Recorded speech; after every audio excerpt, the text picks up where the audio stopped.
Hey everyone! Welcome to another episode of Therapy Talk where we talk about all things mental health. And happy holidays to all of you, alright? I hope that wherever you may be, you are all staying safe. For those who don't know me, my name is Lloyd Fider and I'm a psychotherapist here in New York City. I'm also the owner of a group private practice called Blue Harbor Psychotherapy. Oh, and by the way, if you're new to the channel, please make sure to subscribe. Also, make sure you hit that bell button so you know and you get alerted when I have a new video uploaded to the channel. And also, please make sure to give this video a big like, a big thumbs up, okay? So, in today's video, I will be chatting with a very special person who was brave enough and kind enough to share with me and with all of you his mental health journey.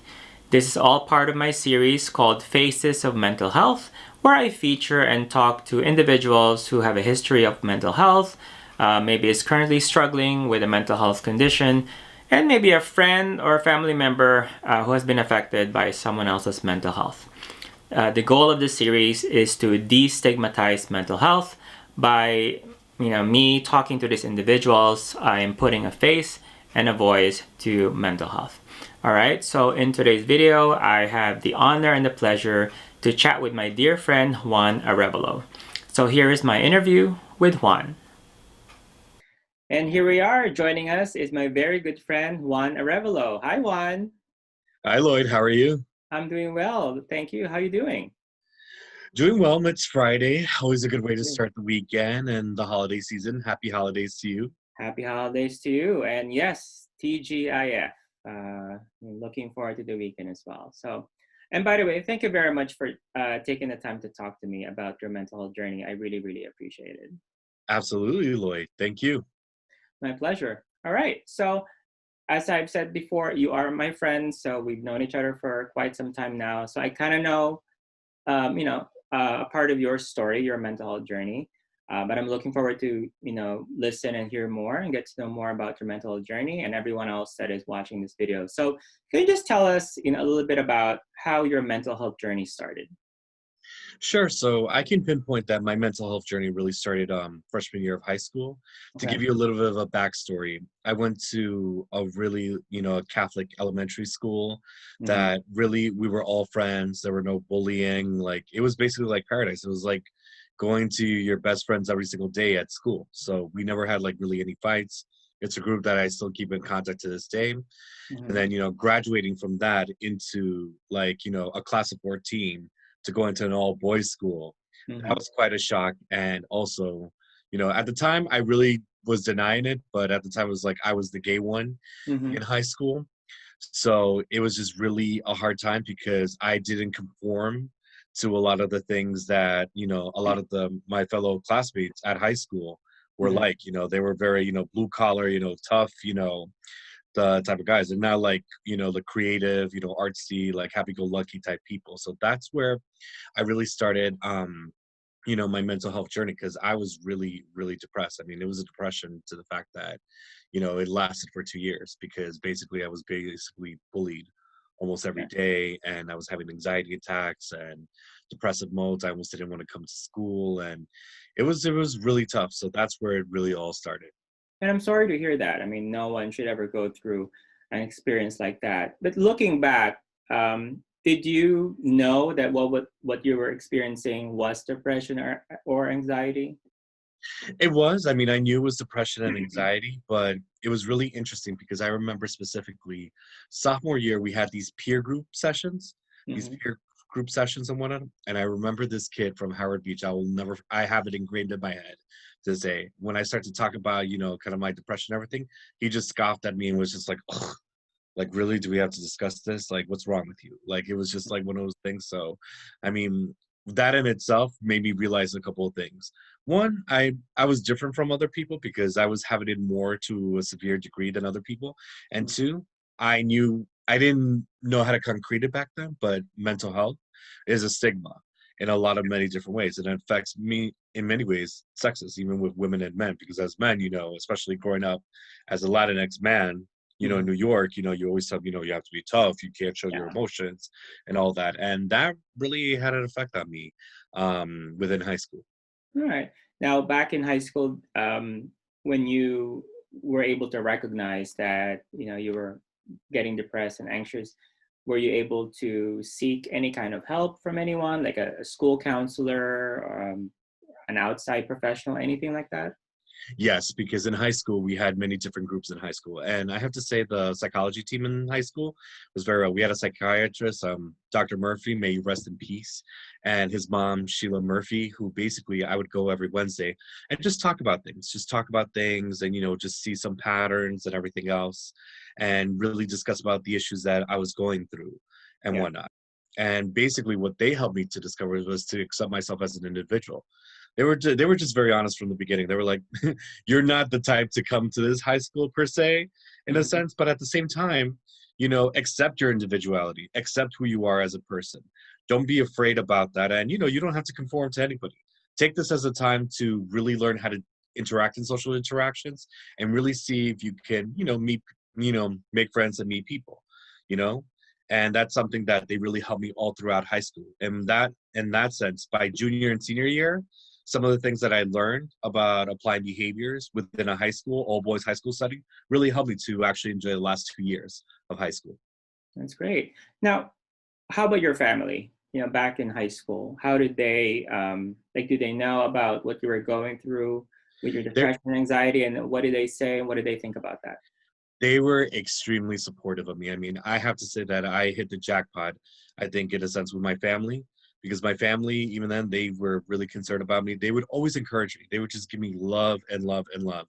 And Mhm. they would just always be there. And I really have to commend my grandmother. My grandmother, Anna, she is a very strong woman. She Mhm. really encouraged me to pray, to meditate. She's like, don't worry. She's like, you might, and I think she knew, because she always would say, you might know it, you might not know it just yet, but you'll be all right. Just Mhm. hang in there. You'll be all right. You'll be able to get it through. This is part of life. She would always tell me that this is part of life. And she's like, thank God you know this now Yeah. rather than later, to be able to experience such an event. So, and my brother too, my brother would always try to cheer me up, or we would watch things like X-Men Evolution on Saturdays. And, they would really try to encourage me. And my parents were really good about, like, because at that time I was playing tennis a lot and everything. They were really good at, like, anything tennis related. They were down for it because it was a healthy outlet to, like, let out my emotions. So if I had a bad week, I would just take it out on the tennis ball and really, hone my ground strokes and my serve, because that really helped me a lot. And by the way, to everyone who doesn't know Juan, he's a very good tennis player, and his nickname is Serena because he serves like bleep bleep bleep bleep. He's a very good tennis player, and also a good volleyball player. He's been in my team, I think, once, and we Mhm. got gold medal. Yes, we did. Yeah, Yes, we and did. Juan is a very competitive person, but also a very lovely person in court. And I know that sport has been one of the ways for you to cope, right, with your mental health. Correct? Correct, because it's like an outlet in which, like, it's a healthy way to just let out emotions and just let out to steam, and also just to enjoy, because, tennis, in a sense, helped me, because tennis, for the most part, is an individual sport. If you look at singles, so Yeah, it's just me and myself. I'm responsible for myself true. on the tennis court. So it was really a healthy way to develop that. And because I was kind of decent as a tennis player, like, it also really helped in terms of basically just honing those skills and just really helping me through Mhm. many of the things that I was going through. And also socialize with a lot of the kids, because we had the same passion for tennis. So Yeah, a lot of times I was able to make friends that way through the tennis community. yeah. All right, Juan. So correct me if I'm wrong, but you and your family are from Colombia, correct? That is correct. My family's from Colombia. I was actually born in Colombia as well. All right. So I guess from a cultural perspective, you know, being from Colombia, and I guess in a bigger picture, in the Latino culture, how do they view mental health? It's not something that's visible. It's something that's swept under the rug, and it's kind of taboo. Like, if someone has mental health, it's kind of like, like, you're just kind of looked down upon, frowned upon, or, they'll just try to belittle your condition. Yeah, Say, oh, that's nothing, it's not a big deal. Oh, you're just going through a phase. They don't really do anything in terms of actualizing how important mental health is. So if you have any mental health conditions, kind of like, well, good luck. I don't want to be associated with you. And you're basically on your own. That's kind of how what I see from what I've seen from my experiences, that yeah. how, in Latin America, they view mental health. Yeah, and you mentioned about stigma, and I think there is still a big stigma when it comes to mental health. And I think in many different cultures, there is that stigma. I know being Filipino, being Asian, there is still a stigma when it comes to mental health. So I really appreciate when individuals can talk about their mental health. And in my practice as a therapist, that is one of the things that I always encourage people is to be able to talk about their mental health and acknowledge that it's okay to not be okay. Because I think there is a lot of power to be able to talk about and being open about someone's mental health. What do you think about that? I totally agree. There's still a lot of stigma in many different ways. I mean, I think within this year, 2020, it's created a lot more awareness about mental health Oh, for and the sure. Yeah. importance of creating mental health. But I think that, it's really important to create that awareness to kind of try to take away that stigma. And I think one of the things that I've learned from my experience is that the more I acknowledge who I am in terms of my mental health and everything else, the easier it's been to be much happier as well because it's also accepting everything that comes along your way. And there's less resistance. When I think of the word suffering, it's when you resist something. Yeah, So when you acknowledge your mental health, it's like being free and just being acknowledging who you are as a person. that is so true. That's a very good message for everyone. So, Juan, like I said, I've known you for a while, and we've talked about a lot of different things. I don't even remember when we first met. Do you remember when we first met? What year? Fall 2011, like around fall 2011. 2011. Yeah, Okay. that's when we met. Yeah. Um, and I know from our conversations, you mentioned, and correct me if I'm wrong, but around sometime before we met, maybe 2008, something changed, something shifted for you. Just refresh my memory and tell us what happened. Yeah, like it was like around 2008, and there was a significant thing that happened in 2008 that made me realize that I may have something because that was when I started working as a special ed teacher with Hmm. the New York City Department of Education. And working for the New York City Department of Education is highly stressful. It's extremely stressful with, dealing with the bureaucracy, the red tape. Hmm. I really don't think people really understand what teachers had to deal Yeah. with managing students, dealing with administration, and it was very highly stressful. And I remember thinking to myself, like there were like periods where I was just really depressed. Like no matter what I tried to do, it would last about a week, 2 weeks. I couldn't snap out of it. I Hmm. mean, I remember those weeks like a fog. It was like I was an autopilot. I just did what I had to do, teaching the lessons, but I really wasn't in the moment because I was so depressed. And as soon as school was done, I just wanted to come home quickly, just lay in bed and just not get out of bed and whatnot. So that's when I knew that there was something wrong. But again, was a stigma of mental health, I didn't want to address it or deal with it during that time. I was just like, okay, soldier on. Let me just keep going with life and work and, see, where it takes me. And I really didn't address it. So during that time, you didn't go to a therapist, you didn't see a doctor, no Mm-mm. one. No, no. So at one point, did you decide, you know what, I think it's really time to, um, see someone about this? Yeah, that was around 2013. That was around 2013. And it was interesting because in fall of 2011, I joined Gotham and I was around different people and whatnot. And, and one of the things about Gotham, the Gotham community, is that there's a lot of support Yeah. and a lot of community. And I would hear, a couple of teammates would come up to me, is like, I love your passion, but you may want to tone it down or control your anger or, are you okay? Those were kind of things that were building up.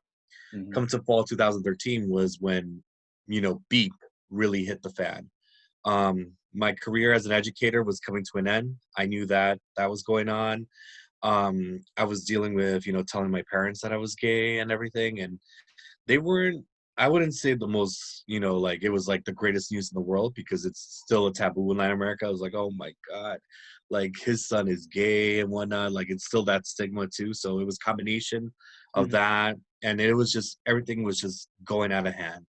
So I remember I had an argument, just for privacy reasons. I'm not going to disclose who Yeah. it is, but I basically had an argument with somebody and just basically was like, that person was telling me that, you know what, just go jump off a bridge, just like, like just end it and everything else. I got so angry. I drove the car up to the George Washington Bridge, and that's when I attempted to commit suicide. And that's where, thankfully, I will always be thankful to people in Gotham, especially, Antonio Cedeno Jr., who was in Gotham, and he really pulled me up because I think what we went through is like we're both males growing up in Latino households. he was able to basically talk to me in a way that made sense and basically bring logic into the situation and just made me realize that it just wasn't really worth going through all this to address the issues, that there were basically other ways to do that. Yeah. Immediately after, I just called out for basically the whole week and started to really see a therapist. And then I basically had a physical test, like blood work done and everything else. I had a mental health evaluation just to determine things and everything else. I had to keep a journal, kind of Mhm. like it's what's called as a mood journal. Basically, Yeah. kind of like indicating the moods that I was going through, my ups, my downs, You're tracking it indicating down. Yeah. the history and everything else. And then, kind of after a couple of days and weeks after, going through everything, I was formally diagnosed with bipolar disorder. And it's bipolar 1 or 2? It's actually two. It's 2. actually two. Yeah. Right. And by the way, for those that don't know, I know Juan has been saying Gotham and Gotham volleyball. Gotham volleyball is where we met. It is a LGBTQ volleyball league here in New York City. I've been a part of it since 2008. I know you've been a part since 2011. Yeah, correct. 11. Okay. So, like you said, you were officially diagnosed with bipolar 2. You said 2013, right? Yes. Right. And then during that time, at least initially, I know you started going to therapy. Were you also on any kind of medication? Yes, lithium. Basically a mood stabilizer. Okay. Basically with the determination, with the health providers and everything else, is that I would get, medication with lithium to stabilize my moods, and also cognitive behavioral therapy, where we talk about the patterns Hmm. that occur when I have my bipolar disorder. So I have something called a mood journal where I document everything, where all my moods, what are my triggers, because really with bipolar disorder, it really is, there's no cure for it, Yeah. number one. And number two, it's really a self-examination of what are the triggers and how to be able to counter those triggers and having a self-acknowledgement. Because the more you're educated about your own specific condition with bipolar disorder, the better you are equipped in order to kind of treat, the symptoms and the episodes that come along with bipolar disorder. How did you feel when you were given that diagnosis? Hmm. Hurt, depressed. Yeah. So many things were going through my mind. It was like, it was almost kind of like, the way I alluded is almost like coming out, like almost accepting myself as a gay man, Hmm. because it was just like, oh crap, I'm gay, because I knew all the stigma and all the stereotypes that I had to deal with, how much I would have to fight harder to just get what I want and everything else. And it was the same thing as like, great, now I'm gay, now I'm Latino, and now I have this mental health stigma at that time. So it was just like, oh great, now I'm, in my mind I was like, I'm a freak, like now no one's going to talk to me. Like I was going through so many emotions about that. But then afterwards, kind of about a week after, I just had a moment of clarity. And I remember this because it was like around like summer, and I was just walking around the financial district. I was just walking along the West Side Highway Hmm. and just had time to just calm, relax, chill. And it was at that time I was like, well, at least I know what I have. At least like all those emotions that I had in the beginning, or people tell me, no, no, it's nothing or anything else. Like it validated all Hmm. those emotions. So part of me was just going through a cycle of like, I was angry because I could have been diagnosed earlier and been treated for it earlier. But at the same time, I was like, you know what? Better now late than never. So it was just like a self-realization, like, okay, let's begin this journey.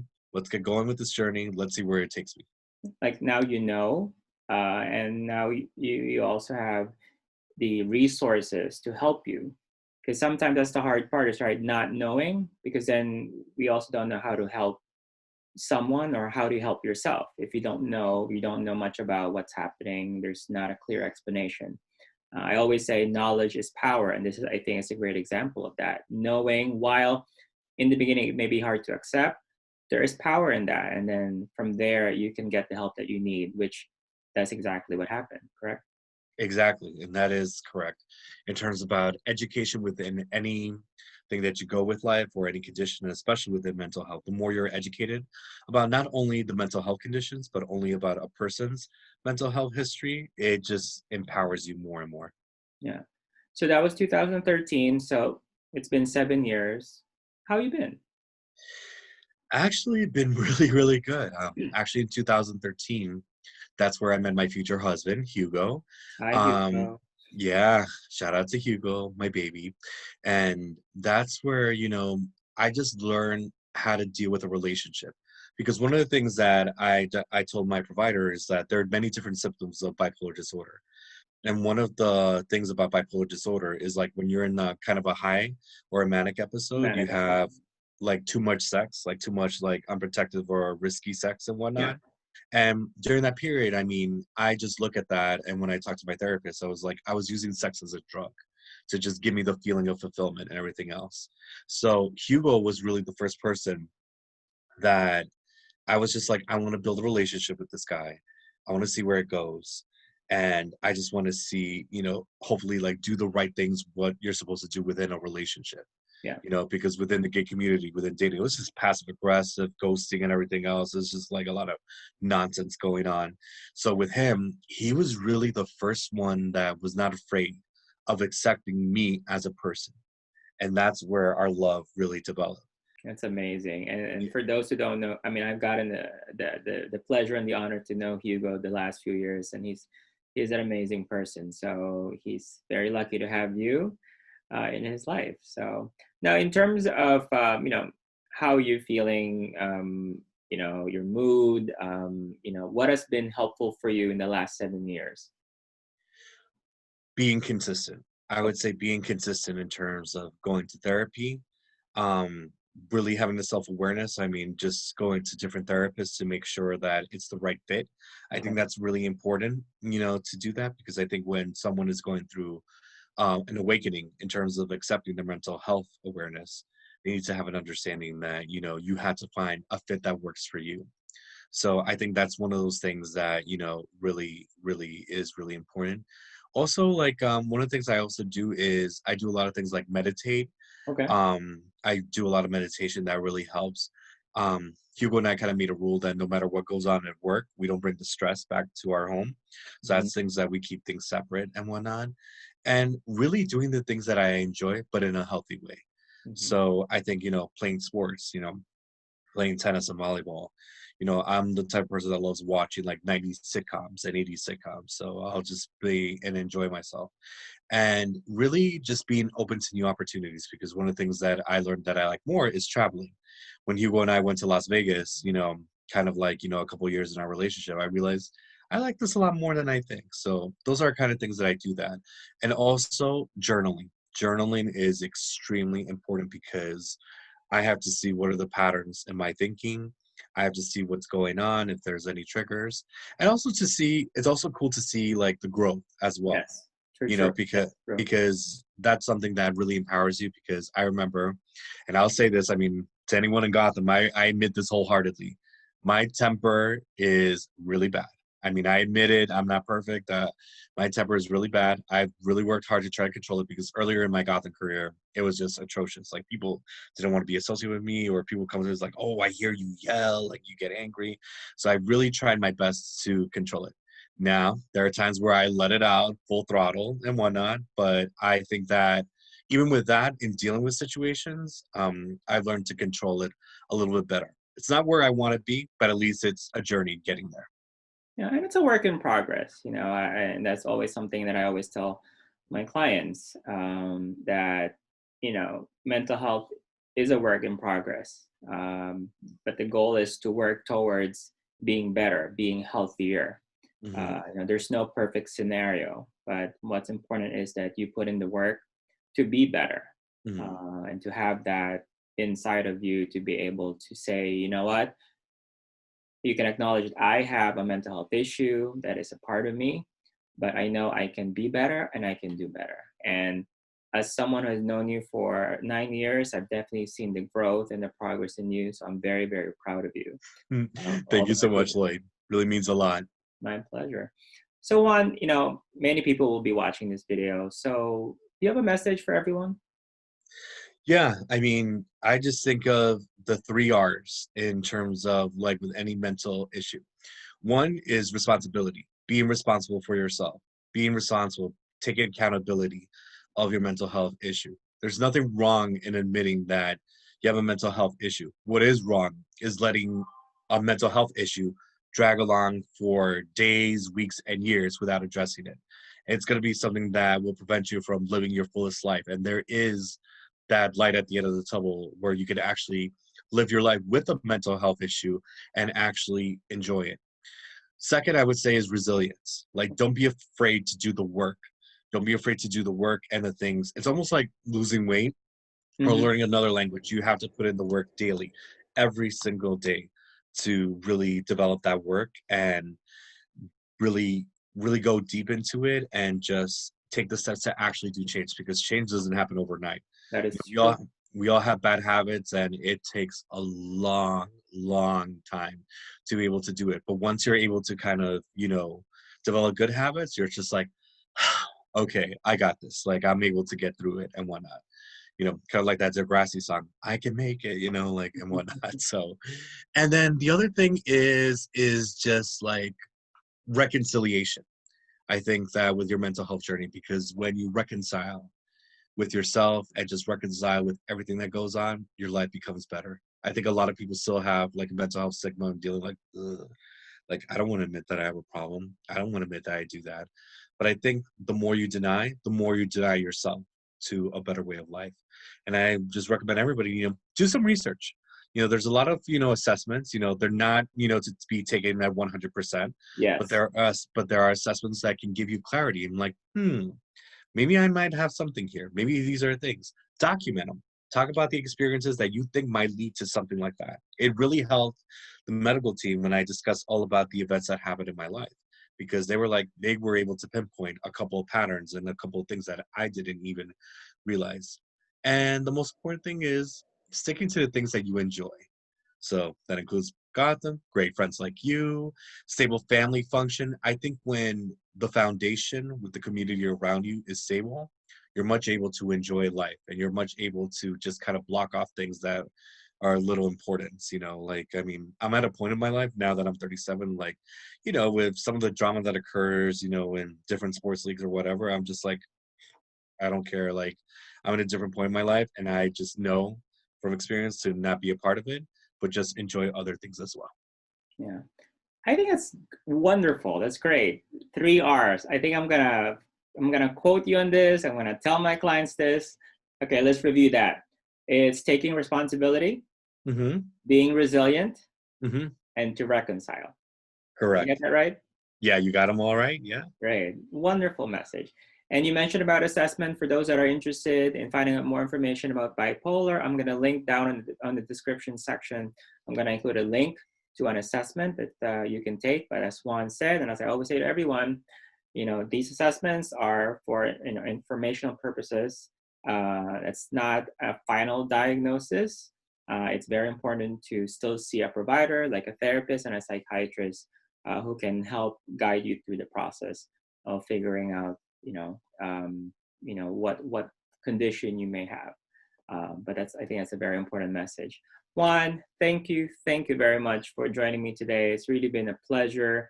I admire you. I admire your strength and your bravery for dealing and managing your mental health journey all these years. And I'm just so proud of you for all the progress you've made. So thank you. No, thank you, Lloyd. And I have to say, I have to thank you, Lloyd, as a really great friend, because you really helped me along my journey. Dropped little hints to help me kind of like see the light at the end of the tunnel. So I have to be very thankful to you. And I wish to everybody watching this video and to YouTube, I wish you the best of luck on your journey. Be happy, keep smiling, keep praying, keep doing you, and good luck. Right. Wonderful message. Again, thank you, Juan, and happy holidays to you and Hugo, okay? Thank you. Happy holidays to you, Lloyd, and to everyone out there. Be Thank safe. you. Thank you. You too. Be safe. All right. Bye. Once again, a big thanks to my dear friend Juan for taking the time and sharing his mental journey with all of us. Juan, thanks again. Mwah, and I hope to see you soon. And if any one of you would like to be featured in my channel and to share your mental health journey, please make sure to comment down below with your information. You can also email me at lloyd@blueharborpsychotherapy.com, or you can also check out our website, blueharborpsychotherapy.com. And if you have any other questions or feedback, also please make sure to comment down below. I would love to hear from all of you. Or like I said, you can also email me and also check out our website. All right, and if you haven't done so, please make sure to subscribe to my channel and also hit that bell button so you get alerted when I have a new episode. And also, please make sure to give this video a big thumbs up, a big like. And feel free to share this video to all your friends and families. I'm sure all of you, actually all of us, can learn a lot from Juan's story. All right, so that's it for today's episode. Thanks so much for watching. As I always say at the end of my videos, I hope that you all have a happy mental health day and happy holidays. And I'll see you next time. Take care.